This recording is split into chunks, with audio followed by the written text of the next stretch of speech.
Hi friends, welcome to properties by Teja. ఈరోజు మీరు చూస్తున్న ప్లాట్ వచ్చేసి గాగిలాపూర్లో ఉన్న శ్రీ చైతన్య నగర్ కాలనీ ఫేజ్ 3 ఎండింగ్లో ఉంటుంది. మీరు చూడొచ్చు, ఈ ప్లాట్కి వచ్చి సీసీ రోడ్ యాక్సెస్ కూడా ఉంది.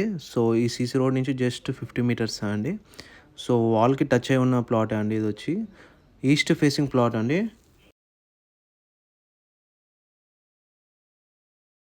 చూడొచ్చు మీరు, ప్లాట్ వచ్చేసి 258 square yards, east facing plot, 25 feet road access కూడా ఉంది. మీకు చుట్టూ బౌండరీ కూడా ఉంది, ఓన్లీ వన్ సైడ్ లేదు, ఎల్ షేప్లో బౌండరీ అయితే ఉంది. ఈ ప్లాట్ వచ్చేసి మనకి దుందిగల ఓరార్ నుంచి జస్ట్ 2 మినిట్స్ అండి, గండిమేసం నుంచి 5 మినిట్స్. సో మీకు ఇప్పుడు కనిపిస్తున్న వైట్ హౌస్ దగ్గర నుంచి సీసీ రోడ్ యాక్సెస్ అండి. సో నియర్ బై సరౌండింగ్స్ కూడా ఫుల్లీ హౌసెస్ కన్స్ట్రక్షన్స్ అయి ఉన్నాయండి. ఈ ప్లాట్ హైలైట్స్ వచ్చేసి మీకు బిసైడ్ ఏపీఆర్ విల్లాస్ అండి, రెడీ టు మూవ్. అవి మొత్తం కన్స్ట్రక్షన్ కూడా అయిపోయినాయి. అండ్ వజ్రా వాళ్ళది ట్రిప్లెక్స్ విల్లాస్ కూడా కన్స్ట్రక్షన్ అవుతున్నాయి.